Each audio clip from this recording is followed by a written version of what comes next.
अगर आप इतिहास जानने का शौक रखते हैं, तो फिर इस वीडियो को अंत तक जरूर देखें।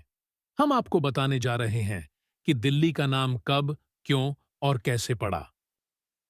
कौन था इस शहर को बसाने और उजाड़ने वाला? आखिर दिल्ली कब से रही भारत की राजधानी? इसके लिए हमें इतिहास को समझना होगा। आइए जानते हैं इसका संपूर्ण इतिहास। लेकिन उससे पहले, अगर आप हमारे चैनल पर पहली बार आए हैं, तो चैनल को सब्सक्राइब जरूर करें, वीडियो लाइक करें, शेयर करें और हमें सुझाव देने के लिए एक कमेंट करें। चलिए शुरू करते हैं आज की इस वीडियो को। सबसे पहले यह जानते हैं कि दिल्ली का नाम कहां से आया।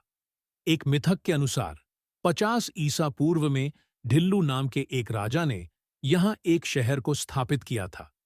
बाद में उसी के नाम से इस शहर को दिल्ली कहा जाने लगा।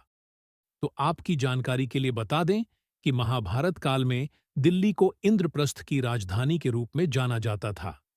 कहा जाता है कि पांडवों ने भगवान श्री कृष्ण और इंद्रा के सहयोग से इंद्रप्रस्थ नामक नगर बसाया था।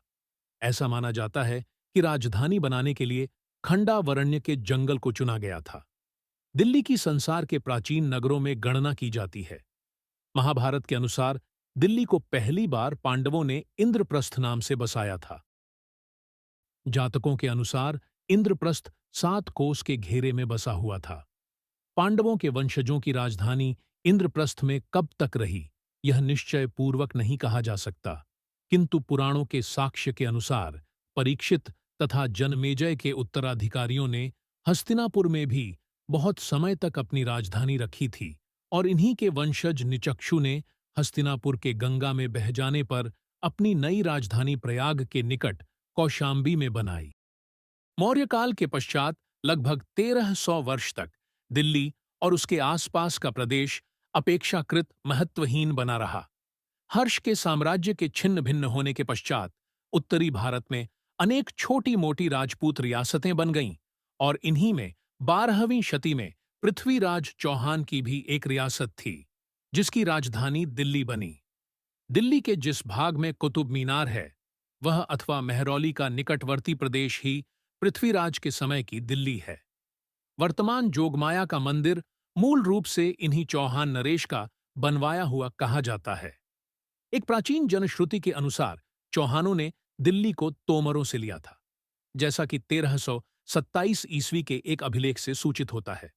यह भी कहा जाता है कि चौथी शती ई में अनंगपाल तोमर ने दिल्ली की स्थापना की थी।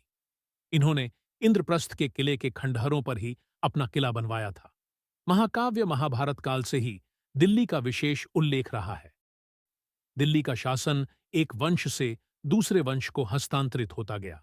एक चौहान राजपूत विशाल देव द्वारा 1153 में इसे जीतने के पूर्व लाल कोट पर लगभग एक शताब्दी तक तोमर राजाओं का आधिपत्य रहा। विशाल देव के पौत्र पृथ्वीराज तृतीय या राय पिथौरा ने 1164 ईस्वी में लाल कोट के चारों ओर विशाल प्रकोट बनाकर इसका विस्तार किया। यह दिल्ली का तीसरा शहर कहलाता है और किला राय पिथौरा के नाम से जाना गया। कई इतिहासकार इसे दिल्ली के 7 शहरों में प्रथम मानते हैं। 1192 की लड़ाई में मुस्लिम आक्रमणकारी मोहम्मद घौरी ने पृथ्वीराज चौहान को युद्ध में हराकर उसकी हत्या कर दी। घौरी यहां से दौलत लूटकर चला गया और अपने गुलाम कुतुबुद्दीन ऐबक को यहां का उपशासक नियुक्त कर गया। 1206 में घौरी की मृत्यु के बाद कुतुबुद्दीन ऐबक ने स्वयं को भारत का सुल्तान घोषित कर दिया और लाल कोट को अपने साम्राज्य की राजधानी बनाया। अगली 3 शताब्दियों तक यहां छोटे अंतरालों के साथ गुलाम वंश और सुल्तान वंश का शासन रहा। कुतुबुद्दीन ऐबक ने लालकोट को एक और महत्वपूर्ण स्मारक कुतुब मीनार दिया। यह विजय का स्मारक था और संभवतः एक मस्जिद की मीनार थी, लेकिन कुतुब मीनार के वर्तमान स्वरूप का निर्माण फिरोज शाह ने पूरा करवाया, जिसमें उसने संगमरमर के अलंकरण के काम के साथ साथ 2 और मंजिलें बनवाई, जिसमें उसकी ऊंचाई 74 मीटर हो गई। एक तरह से यह भारत में सुल्तान वंश के गौरवपूर्ण व विजयी आगमन का प्रतीक थी। 1290 से 1321 के दौरान दिल्ली पर मंगोल लुटेरों ने आक्रमण कर इसके असुरक्षित उपनगरों को ध्वस्त कर दिया। 1303 में अलाउद्दीन ने इसके चारों ओर एक इशारिया 7 वर्ग किलोमीटर क्षेत्र में एक नया वृत्ताकार किलाबंद शहर बनवाया ताकि मंगोल पुनः आक्रमण कर उपनगरों व बगीचों को ध्वस्त न कर सकें। 1321 में दिल्ली तुगलकों के हाथों में चली गई क्योंकि खिलजी वंश के अंतिम शासक की मृत्यु बिना उत्तराधिकारी के हो गई थी। 11 तुगलक शासकों ने दिल्ली पर शासन किया, लेकिन वास्तुशिल्प में केवल 3 ने रुचि दिखाई। उनमें से प्रत्येक ने दिल्ली त्रिकोण में स्थित वर्तमान शहरी समूह में एक नए शहर का राजधानी के रूप में निर्माण किया। यह शहर सुल्तानों की सैन्य प्रकृति और सुरक्षा के प्रति तुगलकों की दीवानगी को दर्शाते हैं। मोहम्मद बिन तुगलक शासनकाल 1325 से 1351 ने एक ऐसी राजधानी की कल्पना की थी जो साम्राज्य की इनकी योजना को प्रतिबिंबित करे। यह योजना विस्तार की अपेक्षा उसे सुदृढ़ बनाने के लिए थी। सीमा पर आक्रमण अभी रुके नहीं थे, इसलिए उन्होंने कुतुबु दिल्ली, सिरी तथा तुगलकाबाद के चारों ओर एक रक्षा दीवार बनाई और जहां पनाह नामक एक नए शहर का निर्माण करवाया।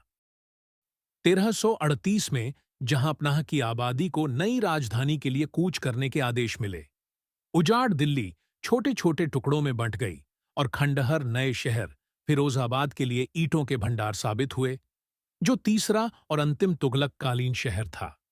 1354 में यमुना के किनारे स्थापित यह शहर सिरी से लगभग 8 किलोमीटर पूर्वोत्तर में स्थित था। यह शहर यानी पांचवीं दिल्ली फिरोज शाह द्वारा 1351 से 1388 में बसाई गई। 1526 में भारत के पहले मुगल शासक बाबर का प्रवेश हुआ और उसने आगरा को अपनी राजधानी बनाया। 1530 में उसका बेटा हुमायूं गद्दी पर बैठा और 10 संघर्षमय वर्षों तक उसने दिल्ली पर राज किया। 1553 में उन्होंने अपने शासन की स्थापना के उपलक्ष्य में नए शहर दीन पनाह का निर्माण किया।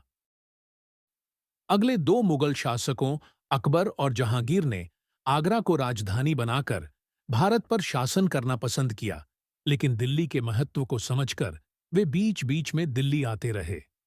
1636 में शाहजहां ने अभियंताओं, वास्तुविदों तथा ज्योतिषियों को आगरा व लाहौर के बीच अच्छे जलवायु वाले स्थान के चयन का निर्देश दिया।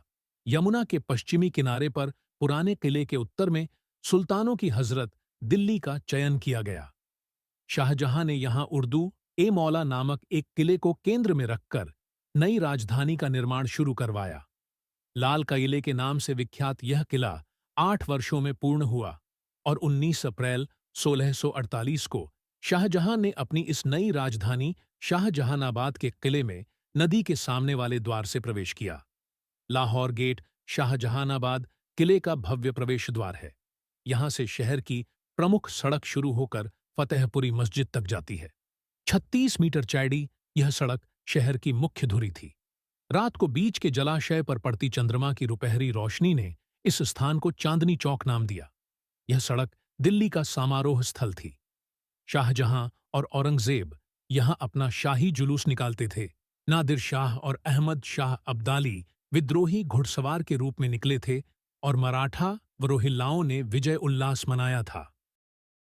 दोस्तों, इतिहास की ये सारी जानकारी इंटरनेट से ली गई है। वीडियो अच्छी लगे तो लाइक, शेयर और चैनल सब्सक्राइब करना। अगली वीडियो देखने के लिए बने रहिए हमारे चैनल के साथ। तब तक के लिए नमस्कार।